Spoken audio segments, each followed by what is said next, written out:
Minimnya anggaran APBD perubahan di tahun 2022 untuk melanjutkan perbaikan Stadion Matuanging, legislator Partai Golkar DPRD Sulsel saat rapat paripurna meminta Pemprov Sulsel untuk menghibahkan sebagian anggaran tersebut untuk perbaikan Stadion Parepare. Yang dibangun pada area kebun sawit yang idealnya di daerah irigasi itu.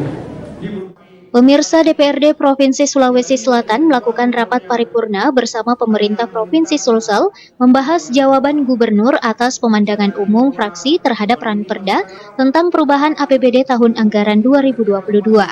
Rapat yang dilakukan di ruang paripurna lantai 3 tersebut dipimpin langsung oleh Wakil DPRD Sulsel Syahrudin Arif, serta dihadiri anggota DPRD Sulsel dan pemerintah provinsi. Sekretaris Daerah Provinsi Sulsel Abdul Hayat Gani memberikan penjelasan terkait perubahan APBD tahun anggaran 2022.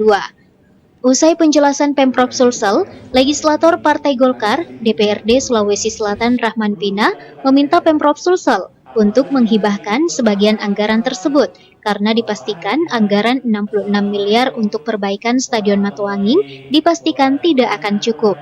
Sehingga agar anggaran tersebut tetap dapat bisa dimaksimalkan dengan pembangunan untuk Stadion Parepare, apalagi pemerintah kota Parepare bersungguh-sungguh untuk melakukan pembenahan. Selain itu, lanjut RP, anggaran tersebut juga sebagian bisa digunakan untuk pembangunan sarana pendidikan di daerah terpelosok.